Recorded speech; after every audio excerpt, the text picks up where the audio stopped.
So I got the Atari 2600 Plus for Christmas, and I have to say that I am quite disappointed because virtually none of the Atari 7800 homebrews work on it.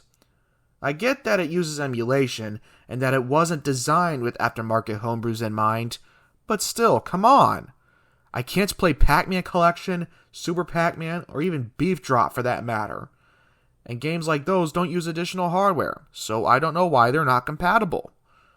I can't even play Space Duel or Asteroids Deluxe. I guess absolutely none of Robert DeCrescenzo's games work on it. Quite a bummer if you ask me.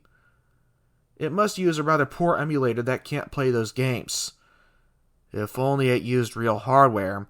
But the problem with that is that the parts needed for real hardware have not been produced for decades. The Atari 2600 Plus just doesn't have the guts to run many aftermarket homebrews, especially Atari 7800 ones. You would think that most Atari 7800 homebrews would work because they don't usually use additional hardware, but no.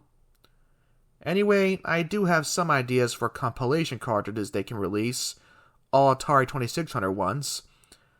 One idea I have is 10 Games in 1 Volume 2, which can have Asteroids, Gravatar, Centipede, Millipede, Tempest, 3D Tic-Tac-Toe, Frog Pond, Outlaw, Save Mary, and Fatal Run.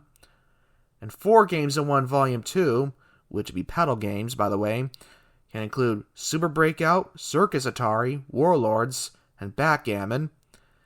And lastly, they can do a Sword Quest cartridge that contains all 4 of them: Earthworld, Fireworld, Waterworld, and even Airworld, which finally saw the light of day on the 50th anniversary celebration.